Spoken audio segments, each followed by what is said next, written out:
Bismillahirrahmanirrahim. Assalamualaikum warahmatullahi wabarakatuh. Perkenalkan, nama saya Julfikar Daetangio, mahasiswa aktif dari Pendidikan Guru Madrasah Ibtidaiyah, Fakultas Ilmu Tarbiyah dan Keguruan. Ya, jadi pada kesempatan kali ini saya akan memaparkan hasil observasi saya ketika melakukan praktek lapangan persekolahan yang berada di Madrasah Ibtidaiyah Muhammadiyah Pone. Oke, langsung saja kepada pembahasan A. Profil Madrasah Ibtidaiyah. 1. Identitas madrasah. Nama madrasah Madrasah Ibtidaiyah Muhammadiyah Pone. Dia berada di Provinsi Gorontalo, Kabupaten Gorontalo, Kecamatan Limboto Barat, terletak di Desa Pone. Dan madrasah ini dia berakreditas A pada tahun 2015. 2. Visi dan misi madrasah. Ya, jadi visi dan misi madrasah ini adalah suatu kelengkapan ataupun suatu tujuan yang dimana visi itu adalah tujuan untuk bagaimana kemudian sebuah lembaga ataupun sebuah instansi yang berada dalam suatu wadah bisa harus memiliki arah ataupun tujuan yang akan ditempuh untuk jangka panjang ataupun ke depannya. Dan misi ini adalah suatu tahapan ataupun suatu proses yang agar bagaimana kemudian bisa mencapai suatu tujuan ataupun yang sudah saya jelaskan tadi itu adalah visi. Misi ini adalah suatu proses agar bagaimana kemudian bisa mencapai yang namanya visi yang sudah dibahas ataupun sudah mereka buat dalam suatu lembaga ataupun instansi. Ya, jadi visi dari Madrasah Ibtidaiyah Muhammadiyah Pone ini adalah terwujudnya sikap, kemampuan, pengetahuan dan keterampilan dalam berdasarkan pada keimanan dan ketakwaan. Ya, bisa dikatakan bahwasanya madrasah ini adalah madrasah yang mempunyai lembaga dia yang mengarahkan ke keagamaan ataupun keislaman. Misi 1. Menciptakan lembaga pendidikan yang islami dan berkualitas. 2. Melakukan kegiatan-kegiatan pengobatan keterampilan dan kesenian yang islami dan bermanfaat bagi diri sendiri dan juga masyarakat. Yang ketiga, menciptakan iklan kemitraan antara orang tua dan siswa, masyarakat dan pemerintah dalam pengembangan dan peningkatan mutu pendidikan. 3. Organisasi madrasah. Ya, jadi di hasil observasi saya kemarin itu di sekolah yang saya observasi itu ada yang namanya organisasi. Ya, jadi di mana sekolah itu melakukan suatu proses belajar mengajar, di balik itu juga mereka ada organisasi ekstra yang dimana siswa-siswa bisa berekspresi lebih, bisa menambah pengetahuan dan dalam keilmuannya lebih, bisa menambahkan lagi dorong punya pengalaman yang lebih agar bagaimana kemudian sekolah itu tersebut tidak hanya berfokus pada proses belajar mengajar yang ada di dalam kelas. Ya, jadi ini adalah daftar organisasi ekstra yang ada di Madrasah Ibtidaiyah Muhammadiyah Pone. Yang pertama, kegiatan keagamaan. Itu adalah kegiatan yang dimana termasuk kegiatan wajib dalam madrasah tersebut.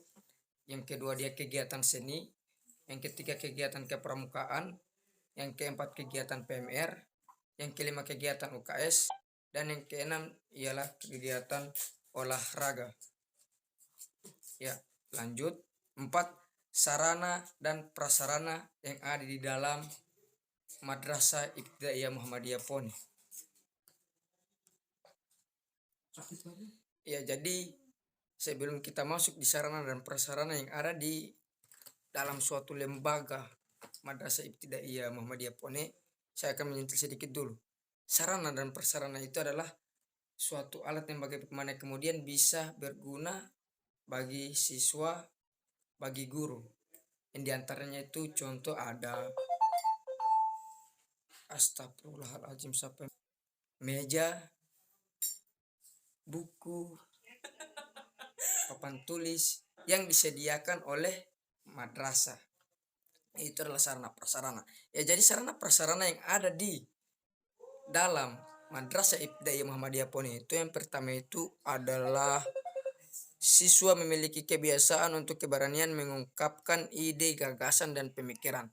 Ya, jadi siswa yang ada di madrasah tersebut harus bisa bagaimana kemudian mereka memiliki wawasan, memiliki gagasan, memiliki ide, dan lain sebagainya, tergantung si fasilitator memancing bagaimana daya tarik peserta didik itu bisa menarik agar kreasi mereka dikeluarkan. Yang kedua, meningkatkan keagamaan kelas 1 sampai kelas 6 ya.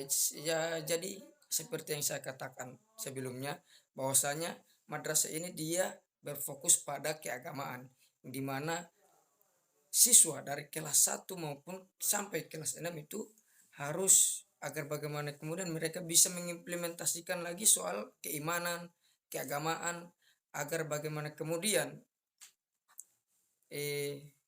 para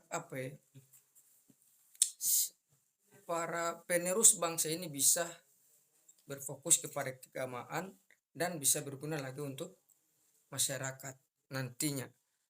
Yang ketiga, meningkatkan penguasaan KMB guru kelas dan guru mata pelajaran. Ya, jadi guru-guru yang berada di madrasah tersebut mereka sudah menguasai yang namanya soal mengajar, belajar, baik dia dari teori-teori mengajar, apa yang akan diajarkan, mereka sudah menguasai. Jadi mereka memiliki banyak pengalaman agar bagaimana kemudian bisa mendidik para siswa yang berada di Madrasah Ibtidaiyah Muhammadiyah Pone. Yang keempat, siswa memiliki bakat dan minat bidang seni, olahraga, iptek, dan kesehatan. Ya, jadi siswa yang berada di madrasah tersebut mereka memiliki banyak kemampuan, memiliki banyak hobi dan lain sebagainya. Jadi para guru di sana mereka sudah menampung para siswa-siswa yang memiliki bakat, contoh yang berada di bakat kesenian, bakat keagamaan soal tilawah dan lain sebagainya. Baru di bagian olahraga mereka sudah membuat sudah menampung agar bagaimana kemudian apa yang mereka ingin kreasikan bisa dicapai oleh para murid ataupun peserta didik. Baru yang kelima, berperilaku sopan dan berbahasa santun. Ya, jadi murid di sana itu mereka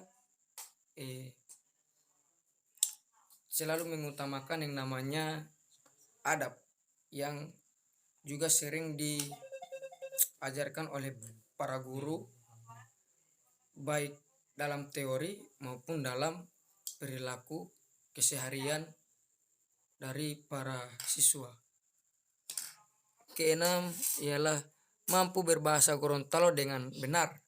Ya, jadi di madrasah tersebut juga mereka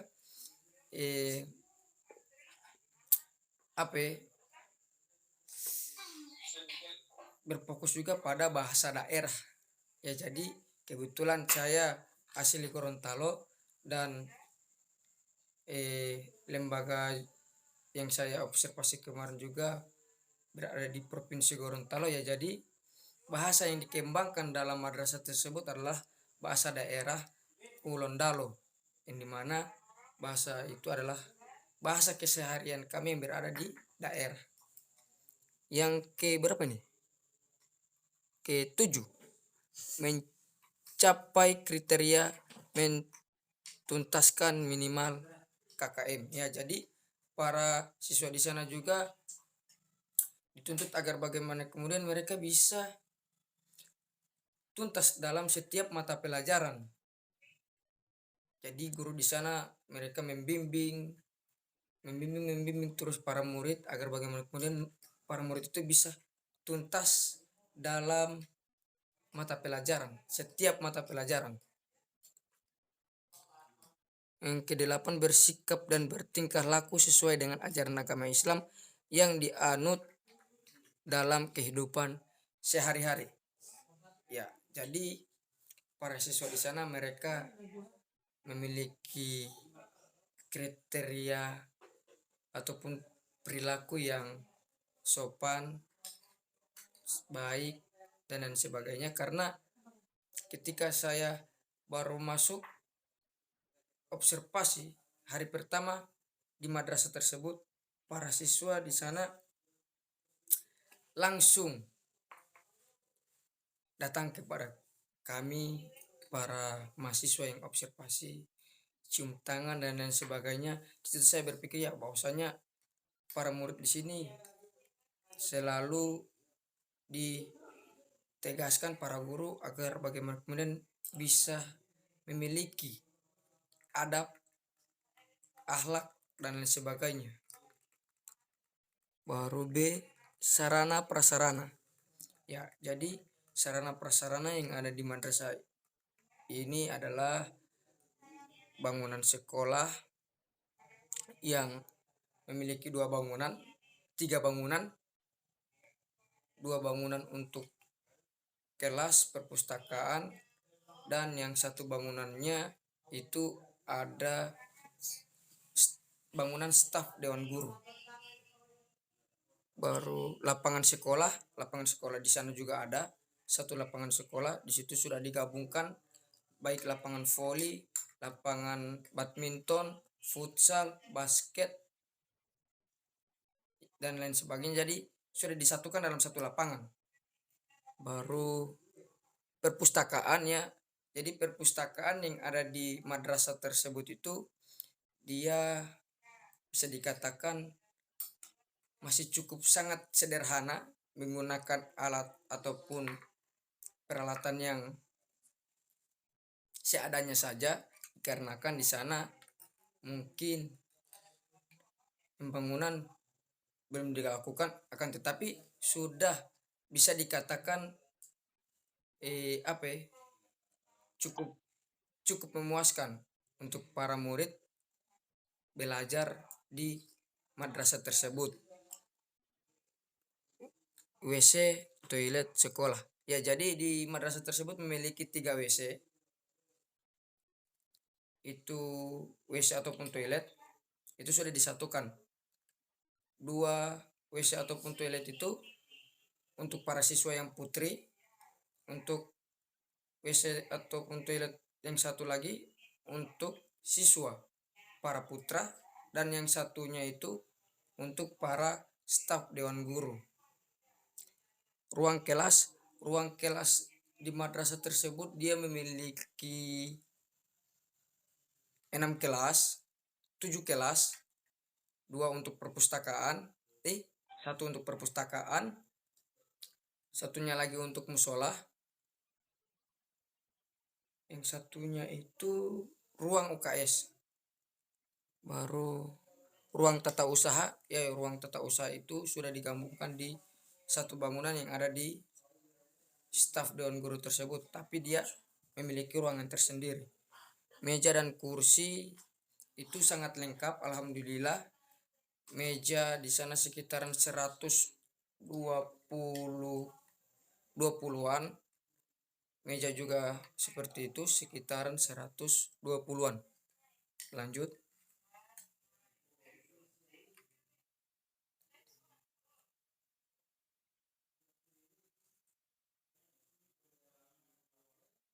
Lima, prestasi sekolah dan kegiatan pendukung. Ya, oke, baik. Jadi sekolah ini memiliki prestasi. Yang pertama, prestasi sekolah adalah Hari Pramuka ke-57 tingkat kuartir ranting Limboto Barat. Pada tahun 2018 mereka mendapatkan juara terbaik ke-3. Yang kedua, Jumbara PMR terpadu se-Kecamatan Limboto Barat. Alhamdulillah mereka mendapatkan juara terbaik, berada di posisi juara kedua. Yang ketiga, juara Jumbara PMR terpadu se-Kecamatan Limboto Barat. Alhamdulillah lagi mereka mendapatkan juara terbaik yang berada di posisi kedua. Yang terakhir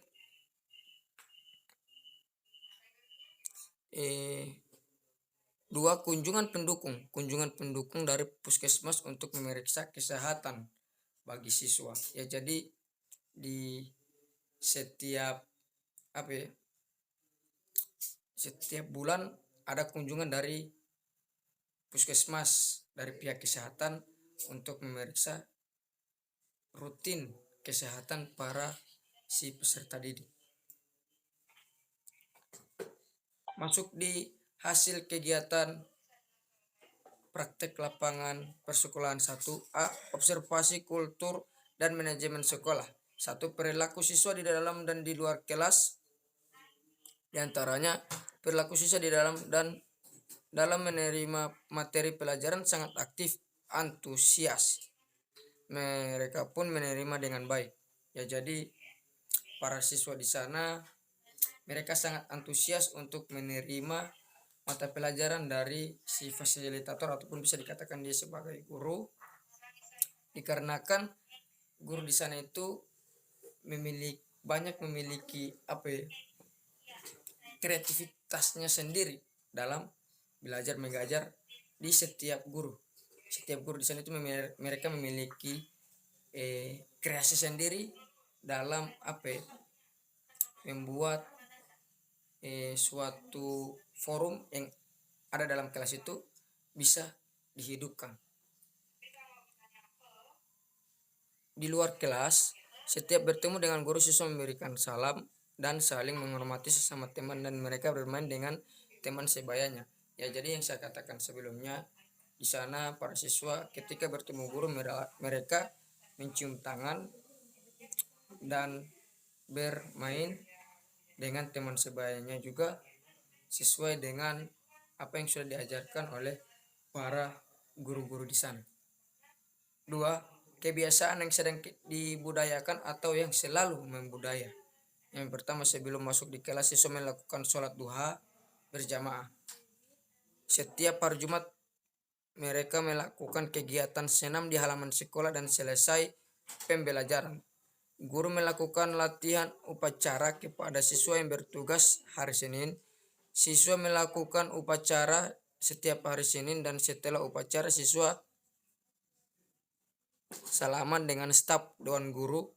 Siswa sebelum pulang sekolah membersihkan kelasnya masing-masing. 3. Upaya-upaya pembinaan guru dan siswa. 1. Pembinaan guru. Setiap setahun sekali guru diberikan pembinaan oleh kepada kantor Kementerian Agama Kabupaten Gorontalo. 2. Pembinaan siswa setiap hari Jumat dan setelah sholat duha guru memberikan pembinaan kepada siswa. 4. Lainnya juga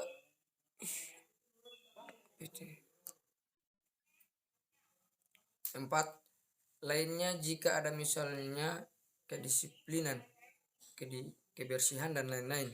1. Kedisiplinan. Semua guru atau kepala madrasah disiplin dalam melaksanakan tugasnya masing-masing dan siswa pun disiplin dalam melaksanakan kegiatan pembelajaran. 2. Kebersihan. Madrasah Ibtidaiyah Muhammadiyah Pone sudah diakreditasi A. B. Observasi kompetensi utama peserta didik. Kompetensi pedagodik. Guru selalu memperhatikan karakter ataupun pribadi siswa dalam menentukan tempat duduk. Guru selalu memperhatikan kecerdasan siswa dalam membagi kelompok diskusi. Guru selalu memperhatikan siswa yang belum memahami materi yang disampaikan. Dalam PBM, guru secara acak bertanya kepada siswa untuk mengulangi materi kembali. Guru sering memberikan penguatan pada setiap materi yang penting. Lanjut. Astaga Rahmat, jangan kasih menyala nih mic dari tadi. Hah?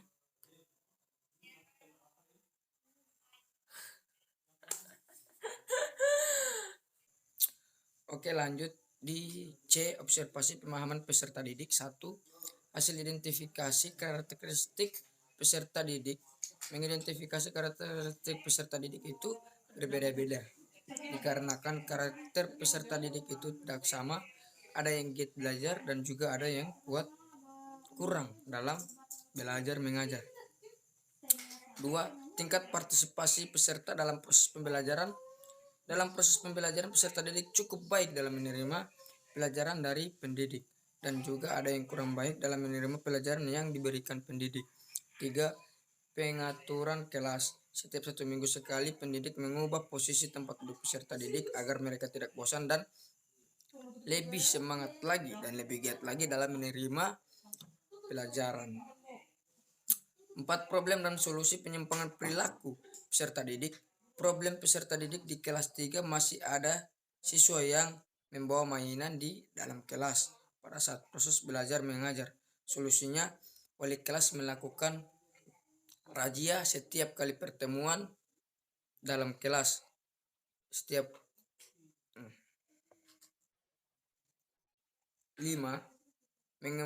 Pengembangan potensi peserta didik. Setiap siswa memiliki kemampuan dan kelebihan masing-masing, jadi potensi peserta didik terlihat dalam mengikuti kegiatan lomba, baik pramuka, jalan, pidato bahasa Indonesia. Lanjut.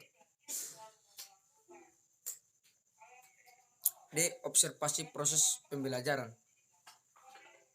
1. Persiapan pembelajaran yang berlangsung dalam kelas 3, yaitu sebelum memulai pembelajaran, guru memberi salam pada murid dan menanyakan kabarnya, mengecek kehadiran siswa. 2. Pembukaan pembelajaran. Sebelum masuk ke materi, guru membuka pelajaran dengan cara menanyakan kembali siapa yang ingat materi yang sebelumnya agar para siswa tidak lupa apa yang dijelaskan soal mata pelajaran kemarin. Yang ketiga, inti pembelajaran. Guru masuk ke topik pembelajaran yang akan dibahas, misalnya menentukan waktu. Guru menjelaskan materi tentang waktu beserta contohnya. Setelah guru menjelaskan materi, guru memberikan tugas kepada peserta didik tentang cara menentukan berapa menit dan berapa detik. Lanjut. E. Refleksi. Mengadakan refleksi berupa penilaian. Setelah tugas dikerjakan, guru memberikan nilai kepada siswa yang benar menjawab. Dan untuk siswa yang belum paham diberikan tugas kembali agar guru dapat mengetahui kemampuan siswa selama proses belajar mengajar berlangsung. Kesimpulan dari kegiatan PLP 1 yang dilaksanakan di Madrasah Ibtidaiyah Muhammadiyah Pone selama 5 pertemuan, dapat saya simpulkan bahwa proses belajar mengajar cukup baik. Kepala sekolah dan guru berantusias dalam menjalankan tugas masing-masing. Kelengkapan administrasi sekolah yang diatur dengan baik, lingkungan sekolah yang indah dan tertata dengan rapi membuat nyaman kegiatan belajar mengajar. Setelah melaksanakan kegiatan PLP ini, saya mendapatkan pengetahuan yang lebih mengenai situasi dan kondisi lingkungan masyarakat tidak iya, agar bagaimana kemudian ketika insya Allah saya menjadi guru ataupun menjadi pendidik, saya sudah bisa mendapatkan gambaran-gambaran ketika menghadapi peserta didik nanti. Ya, jadi hanya itu dari saya. Lebih dan kurangnya saya mohon maaf. Ketika ada kekurangan kata-kata, kalimat dan lain sebagainya, saya mohon maaf. Saya selaku pribadi memohonkan maaf dikarenakan bahwa saya hanya manusia yang tidak luput dari kesalahan dan dosa, dan juga ada kelebihannya itu datang dari Allah Subhanahu wa taala. Baik, sekian. Wassalamualaikum warahmatullahi wabarakatuh.